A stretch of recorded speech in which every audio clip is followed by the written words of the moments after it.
to Equal Time Soccer, a little bit of a brunch edition, breakfast edition for Emily Bunnell's time. Emily is here. We are welcoming a Cottage Grove native, current Seattle University Redhawk, and somebody who basically played across the entirety of the Louisiana Purchase territory. Emily Bunnell, thanks for joining us. Oh, thanks for having me. Yeah, so like I said, with the time difference, Emily's catching us at 9 a.m. Seattle time, so appreciate that. Seattle's in a run of form. You guys are unbeaten in the last 6 wins, a lot of goals in those games too. So what has clicked with this team at the right time to get you guys in a good place for postseason play? Yeah, I think our preseason schedule, we had some challenging teams. We had definitely some disappointing results in preseason. But I think there was kind of just like this vibe on the team that, we weren't like totally out of these games. Like things are starting to come together. We have a couple young kids up top that we kind of had to integrate into kind of our system and just college soccer in general, the speed of play. So I think we hit our stride right into season, which was, a really good way to kind of get into the conference play. Yeah, well, and so you have a chance to get the number 1 seed, although you'll be hosting it either way. But what in that stretch or like this year, which win meant the most? Maybe it was like when you turned the corner and got on the streak, or you had a lot of goals in a couple of the games. Which win meant the most to you? I think the Stephen F. Austin win, I think, was definitely like a huge confidence boost. I also think the UVU, I think we beat 3-0. That was a huge kind of boost into kind of finishing the run. I do remember Stephen F. Austin kind of being like the game where it's like we were scoring lots and lots of goals.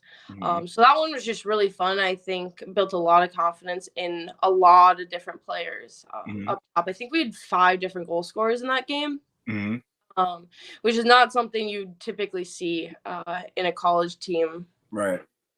Yeah. No, good to have the balance and the chemistry going at the right time, because it is, winning 6 straight in the beginning of the year doesn't mean anything if you are in the tournament and don't have all the pistons firing. So like I said, yeah, Utah Valley is in first. You beat them this year. You beat them 3-0, but then you have the chance. How much of the team's focus is on still trying to get the number 1 seed for the sake of being, regular season conference champs, and how much is it kind of trickling into thinking about the tournament because you have the WAC tournament coming up? Yeah, I think for us, the winning the regular season conference is definitely important. We're all competitive. We all want to win that. However, I think our mindset very much is, let's get the bye. The bye is really, really important to have going into the being able to be a little bit fresher for that first game of the tournament. And then really, it's winning the conference tournament. That's going to be our ticket into the NCAA. So I think we're really gearing up to be focused on the tournament and then making those next steps into the NCAA.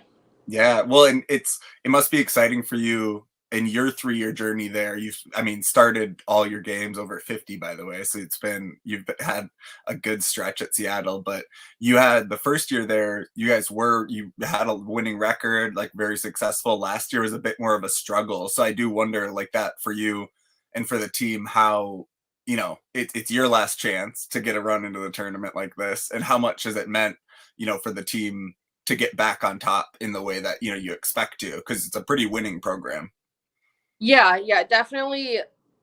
After last year, I think the team, like every individual, kind of took a look back and was like, okay, like where did the wheels start to fall off? I think over the spring, we definitely had like a couple gut checks with games in like our spring exhibition, and then I think it's 11 seniors we're celebrating on Saturday. Yeah, so it's a very team, and I would say all of them want to be able to like leave this program on a high note, right? Especially for our coaching staff, and to just kind of set an example for the underclassmen. Mhm. For you, I mentioned that you've played over 50 games, which is no small feat, even if you were only, at one school for 4 years. You've had a journey to get there. How much does that mean to you to have that stability? Because obviously, the whole point of transferring, for those who don't know, Emily, started at Baylor, stopped at Minnesota, and now have your really solid stretch at Seattle. So when you're trying to transfer, trying to find a fit, where you can excel and show yourself and grow in the game. So just what has it meant to you to be there? Are you still there? Sorry. Yeah, you're good. What has it meant to you to be there and find that, where you'd start over 50 games, for Seattle? Well, it's a really cool stat. I actually had no idea that I was at over 50 starts.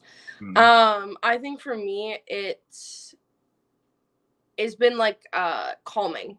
I'm Mhm. not in this limbo of questioning kind of where I'm at on the team. I have a pretty established role on the team. Um, and I think that's just, through 3 seasons, I've been able to build a lot more confidence, Right. um, and just, it kind of just that first season was just kind of getting the ball started. And then I've definitely seen a lot of individual growth in the next 2 years that I've been really, really excited about, especially as I have aspirations after college to continue to play. Yeah, yeah.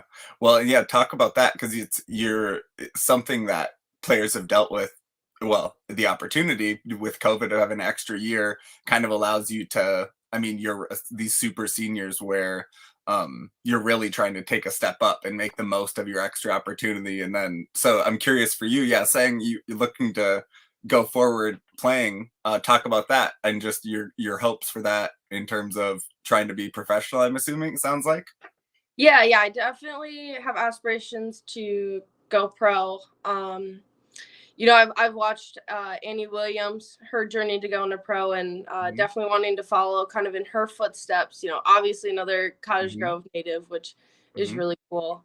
I think just taking my extra 2 years, really my medical redshirt Right. year, and then my COVID year to just really take those final steps in developing and prepare myself for those opportunities that hopefully I will get a chance to play, probably somewhere overseas. Yeah. Yeah, it's exciting. It's something, Matt, my brother, does more of covering on here, and it's really always so fascinating to me to get to hear the stories of people getting to, just get to go experience different things because they get to live in, a lot different places. So, um, tell me about something. I mean, speaking of professional, you already are in some ways. We like to talk about name, image, and likeness, and so it appears like from your social, you have some of that going on.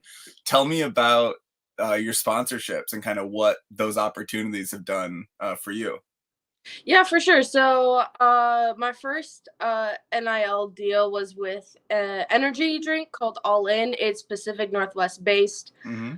Um, it was really cool opportunity that I got to kind of uh, promote their product on my social media in exchange for their product and some other stuff. Hmm. Uh, it was really cool. It just like having a brand like want me to promote their stuff on social media, Hmm. which kind of uh, snowballed into my next brand deal, which was Webby Agility, which is Hmm. a really cool agility. Uh, it's almost like a ladder, but it's in a shape of Uh-huh. a. Oh, I believe it was a former UFC fighter Hmm. created this. It's a pretty small company still. Hmm. So I've been able to use that, and then kind of under this umbrella of Big Ma's Sport and Fitness, he's my guy out here. He does all of my fitness, my speed and agility training off Hmm. season. So he's been really helpful in not only my development but also my networking ability to get brand deals with All In and with Webby Agility. Yeah. No, I mean, we when the rules changed and we actually saw things happen last year, obviously the most money is going to women's basketball, men's football, men's basketball. So we always like to highlight it because it's a cool thing, and also it's it will never probably be for women's soccer $1 million deals like Paige what's her Brukers for Minnesota, but it's a cool way to kind of lead you into after. college life too, because these are things you can continue to do and work with. How did like the in the first instance, I'm wondering how it actually occurred. Did they just like DM you? Did you just reach out to them saying, hey, I like your stuff, if I'll do you want to give me some free drinks for a post? Like literally, how did you get that going so that future players can learn from you? Yeah, so actually it was pretty unique.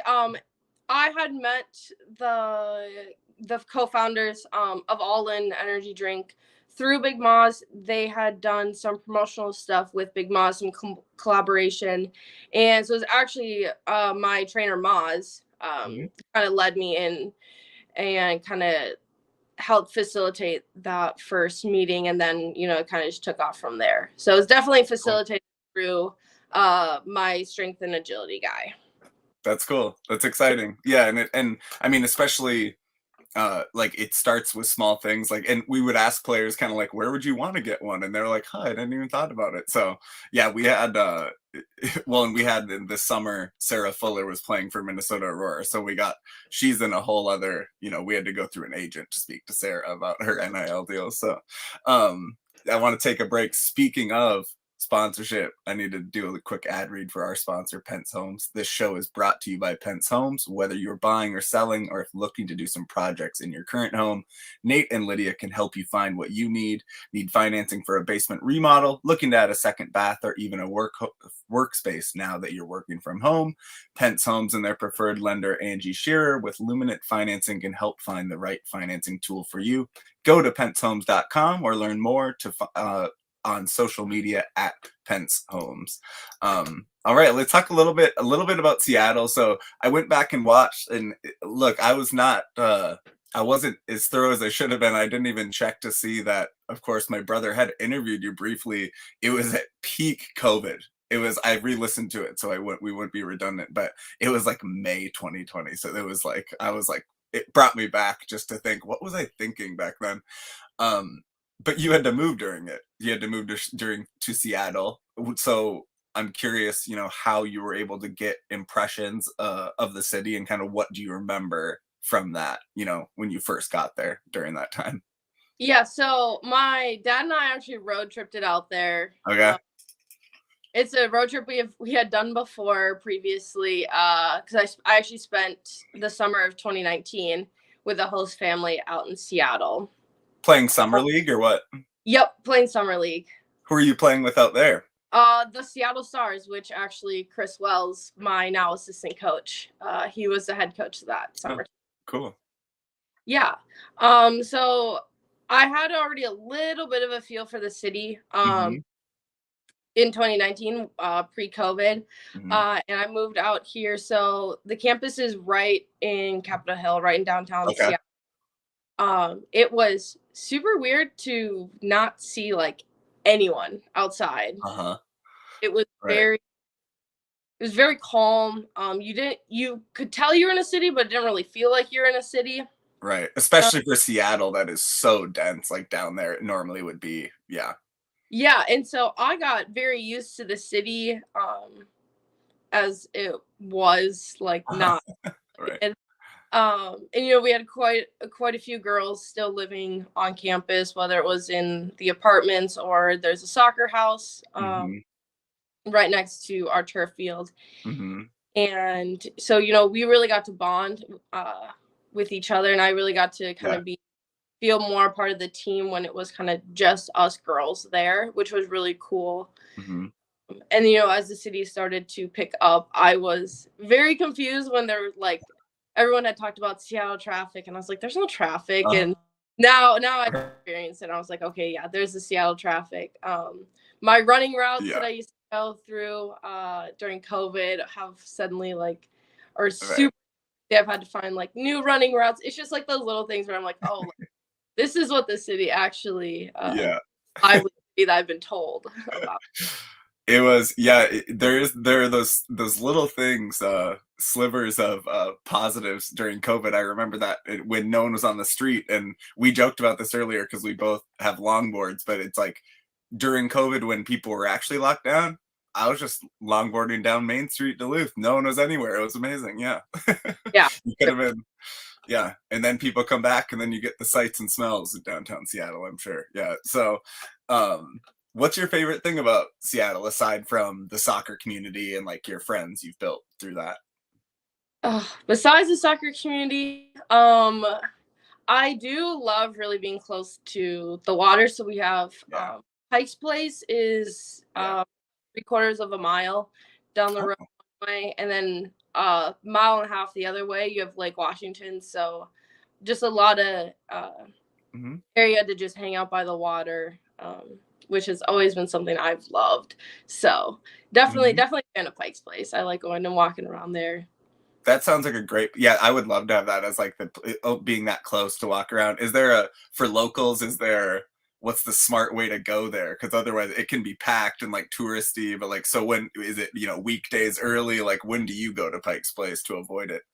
Yeah, I mean, typically it's a little bit harder for me with like my schedule to pick out the exact perfect time. Mm. Um, but yeah, I would have to say like just being in walking distance instead of having to drive through all like the traffic and try to Oh find and stuff. The walk in there is very very nice. yeah. I could imagine. I mean, look, a lot of colleges are in smaller towns or they're just small cities. So, like the U of M is unique being in Minneapolis, Seattle's somewhat unique, like being in a huge city and right downtown like that. That's really cool.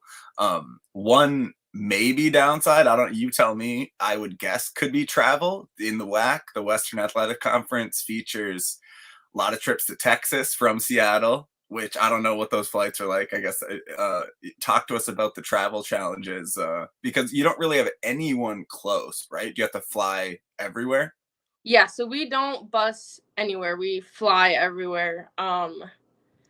Yeah, we do have Yeah, a little bit of a brutal uh yeah, travel schedule, particularly with Texas because everything in Texas is so spread out. It's right. a it's a roughly a 4-hour flight to Texas. We get Ugh, into DFW, then it's 2 hours to get to Tarleton, and then from Tarleton it's another 2 hours to get to ACU. Um, and then right, 2 hours back to the airport to like fly home. So those travel right. trips, um, they are long. So just finding ways to either just pass the time and try to not get too stiff have Yeah. always those are always interesting to try those. Mhm. And all of a sudden you get one delay and your connection and everything is it blows up. Yeah, it's kind of like yeah, listening to the like players in the NWSL how they end up flying sometimes. Yeah. So, yeah, I imagine that would be interesting. And cuz it's also the schools in Texas like it's not like it's like oh we're flying and playing in Dallas or in Houston. It's like they're out there. Some of them are out there a little bit. So, Yeah, for sure. and you and Utah. I don't know what flying to Utah. I don't know what the flying schedules are to Utah, but you had a lot of Utah teams. Yeah, we traveled to Utah, I believe, twice. Maybe it was just one trip last year. This year we didn't have to go to Utah at all, Mm, which is very nice. They came, both UVU and Utah Tech and Southern Utah. Well, we're all mhm. home games here. So. Utah has got to have the most D1 teams per capita. It's a crazy place. Probably, yeah.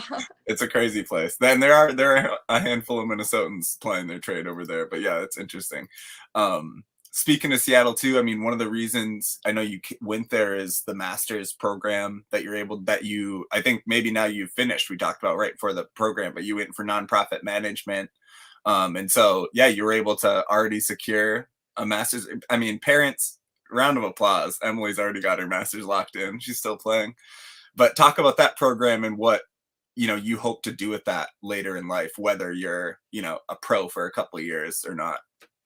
Yeah, so definitely with my degree it was great to be able to finish. It's a 2-year program. Um Definitely like learning through like the nonprofit, just some of those like leadership skills and working within a company within a business. We also did a lot of like diversity and equity work. Mhm. I've kind of started to shift towards I want to start pursuing coaching after I'm done playing. So I Mhm. think a lot of those like understanding how to manage people, Yeah. um, especially with like the diversity, the equity piece in it, and now kind of Mhm. adding in like how COVID has affected people. Yeah. It's going to be like very useful I transition into coaching. Yeah, well, it's a cool thing to be thinking of coaching through the lens of having those values as like the principal, and like in terms of thinking of it in the base level, like nonprofit management is you wanting to serve, and it's not, it's maybe about selflessness. And so that's a cool way to go about it. Yeah. I want to ask about a couple of things from more youth and high school level. I gotta ask, so you played at the Thunder Academy. Yep. Obviously we talked to a lot of people who played for the Thunder. I want to see in the buyout list you won the North American Cup in the ECNL, which would the premier academy league. Talk about that. That sounds impressive to me. Oh gosh, that was so long ago. Yeah, it's 20. Maybe it was 2016. I don't remember. 2015. Yeah, it was some. It was 2015 or Yeah. 2016. So yeah, that was with my club team. Like, do you remember who you played or where it Yeah, was? I do remember who we played. We played the Wisconsin Eclipse team because the goalie at the time ended up being my roommate at Uh-huh. Baylor. Uh-huh. So I do remember winning and scoring a PK. That one is highlighted in my head for sure. That Okay. was to be able to score on her and got to tease her a little bit. Roommates at Baylor for sure.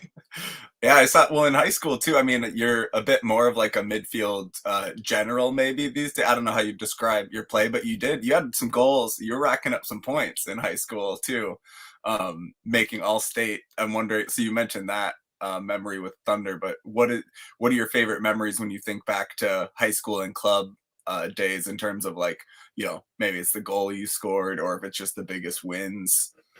What Yeah. comes to mind? So my dad was on the coaching staff at Eastridge when I was there. Oh, So playing under like my dad and then having Mark Abood at the time. Both really great coaches. I really appreciate my time at high school. mm-hmm. However, having my dad as a coach, I kind of got some different perspective into like not the team, but like playing in. I got a little bit, I think, more honest feedback than maybe another coach Yeah. could. My dad. Yeah.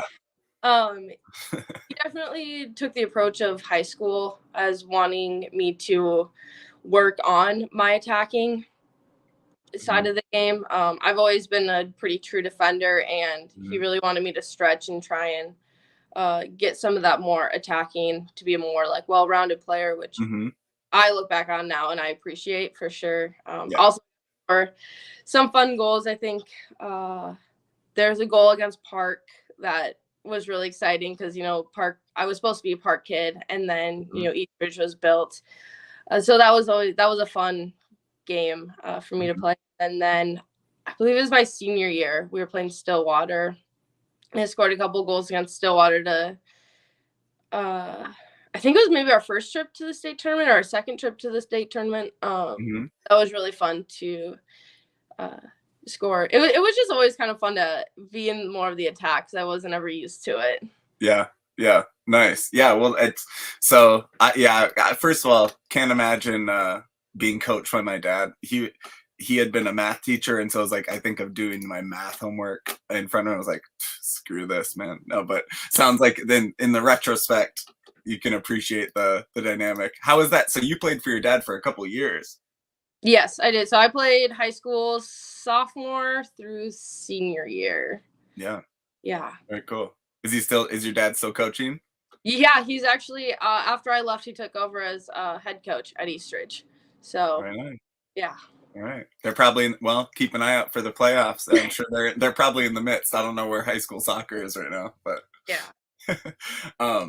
So because you are someone uniquely who's gone through being at 3 different schools, 3 pretty big programs, I did want to ask you, I'm going to ask you to do some comparisons, not about like who's better, but I want to ask you also, just because transferring has changed. I mean, now drastically from when you were, I mean, it's a full 180 in terms of how easy it is and the rate of how it's happened. So I'm just curious for you, with your perspective, someone who went through it when you had to sit out, and then dealing with it when the portal was not so well established.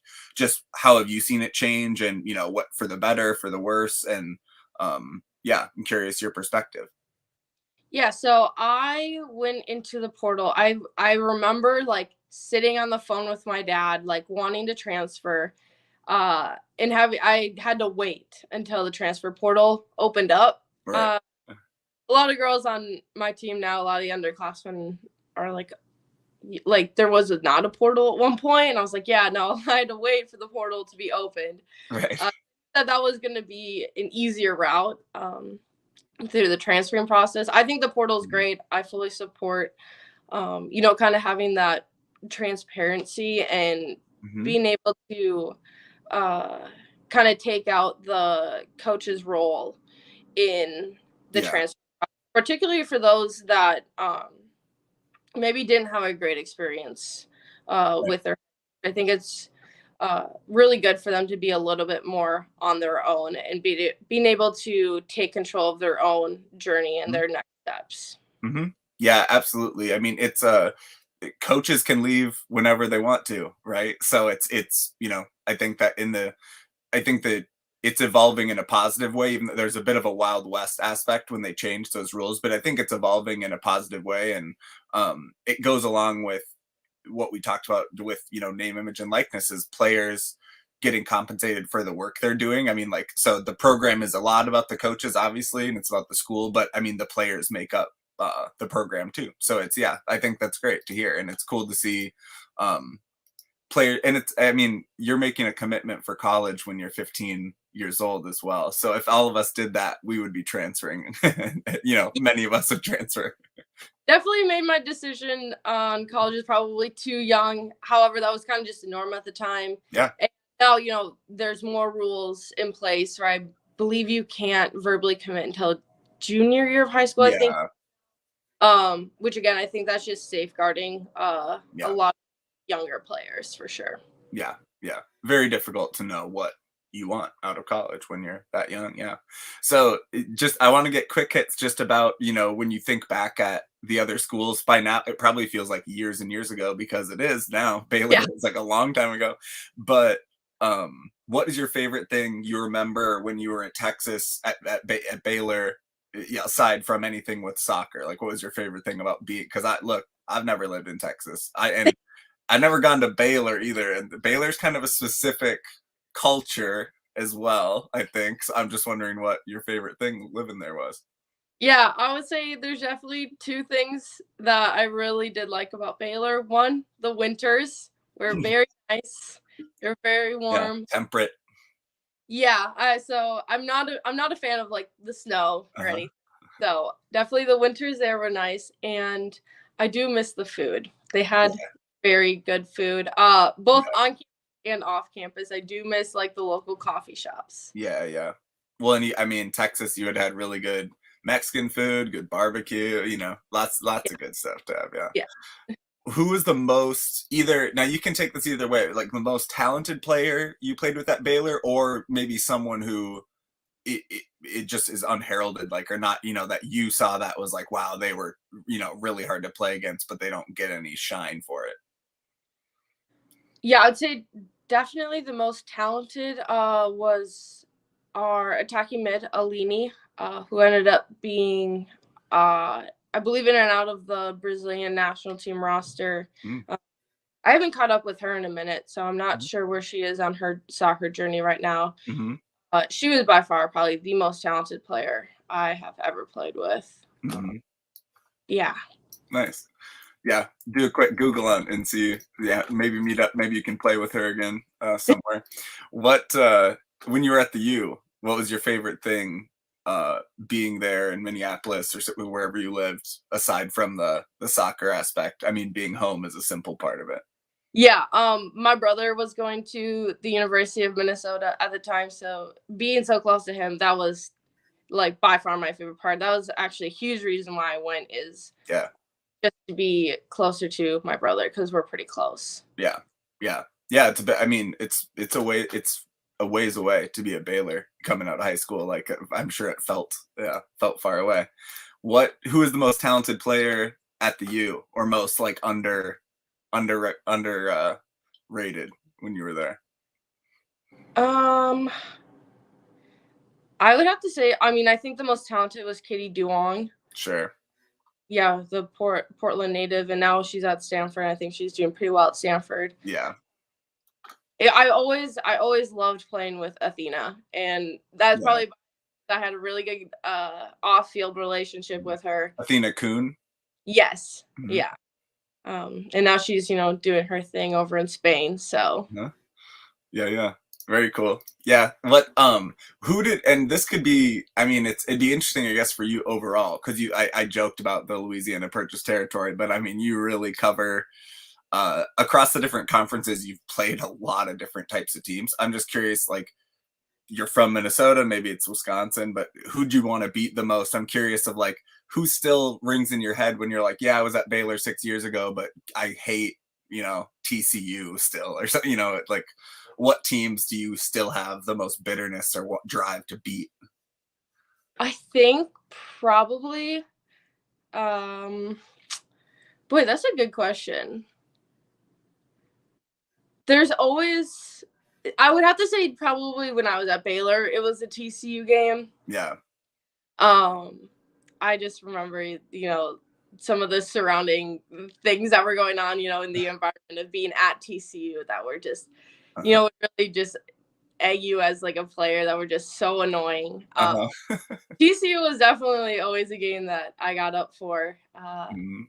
The other one is probably while being here, I always kind of get up for the Utah Valley game. I think that's Yeah. always really like good game, and yeah.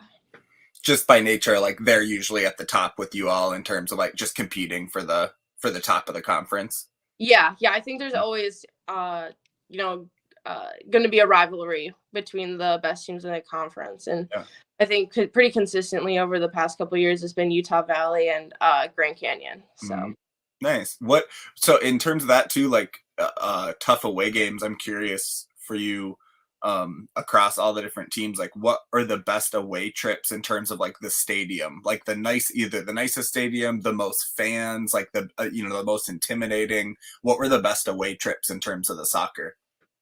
I would have to say Portland has a Right. really I always liked playing at Portland. Hmm.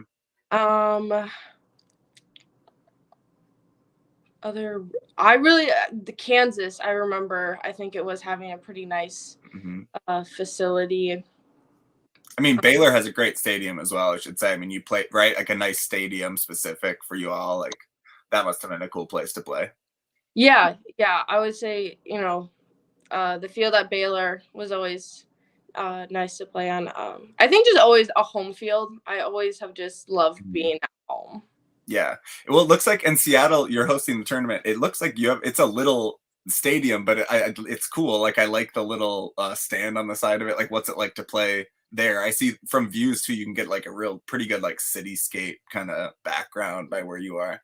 Yeah, yeah. So you can kind of see like the city skyline in the background. It's small. It's pretty like an intimate field.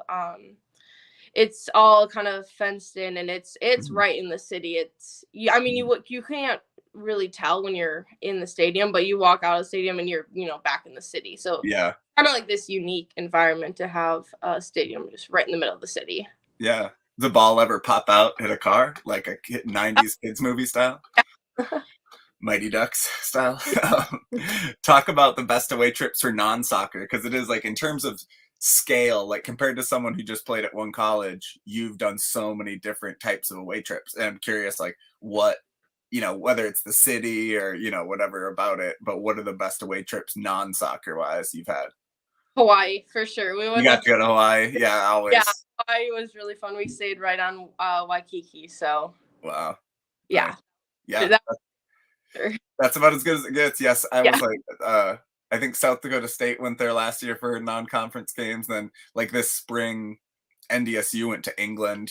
Got to go to games and stuff. I was like, oh, that's pretty cool. Have you got to do an international trip? I know teams like rotate, but you Yeah. you transferred, so In all my years, I never got to that system failed you because play yeah, in the international trip. But that's a that's bummer. I'm going on my own international for Yeah, sure. you're gonna go. Well, you'll go sign a contract and a team on your own journey. Yeah, but Yeah. That yeah, so teams, I learned that from talking to like the NDSU players, like teams do it every 4 years, so if someone can at least do it once. They did that for choir when I was in choir, Emily, so I relate.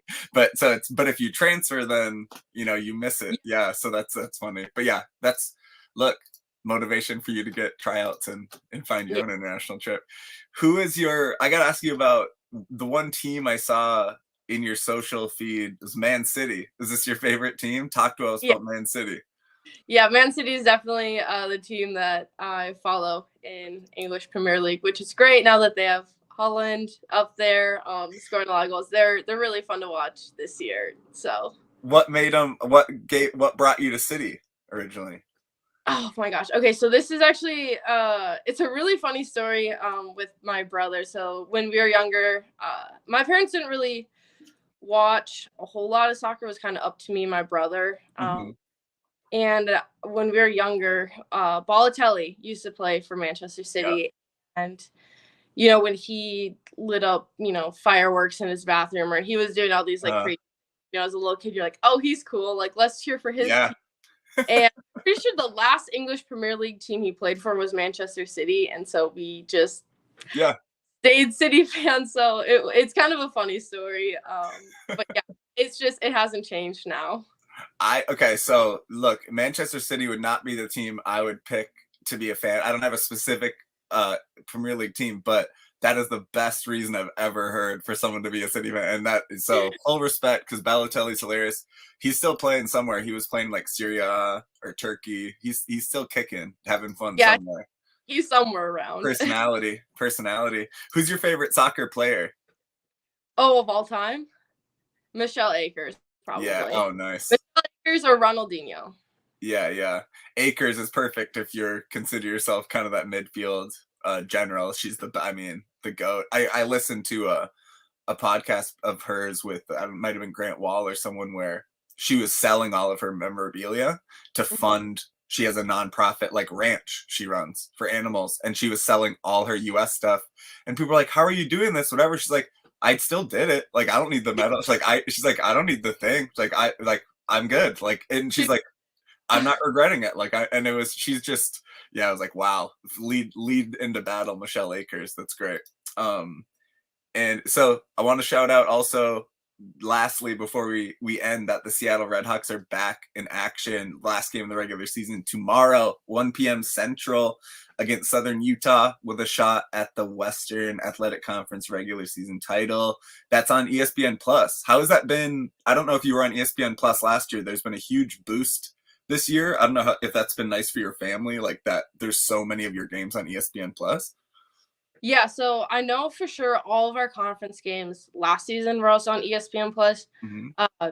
It's definitely awesome for particularly my mom and my brother who they don't love traveling. Also my grandma. Yeah. It's hard for those three to travel. My dad, on the other hand, would like fly in and fly out the same day just to catch a game. Uh-huh. Yes, there's a couple games he watched on ESPN Plus, but he likes to be here and like watching it. So Yeah, he's gonna come out for it's your last conference tournament. I guess you're gonna come out for that. So actually, my brother had work, which stinks. But my mom, my dad, and my grandma are all here for yesterday's game, tomorrow's game, and they're gonna be out here for the whole week, the whole WAC tournament. So they're 11 days. Soaking it up. That's cool. Yeah. That's awesome that you get to see them. That's exciting. Well, it's still a chance for the regular season crown, but obviously the main goal is to get the NCAA. So wish you luck with that. I'm going to do one quick plug and say, in terms of women's soccer world, the NWSL final is tomorrow, 7 p.m. Central Time. And it's selfish to me because I'm bartending at the queer soccer bar, the Blackheart, and you can come watch it there. Let's watch the NWSL final. It's been fun. Crystal Dunn hit a banger after giving birth to a baby in May, I think. She hit the banger to win the Thorns game. So NWSL final should be fun. Awesome. Thank you, everybody. Thank you, Emily, for joining us. Yeah, thank you for having me.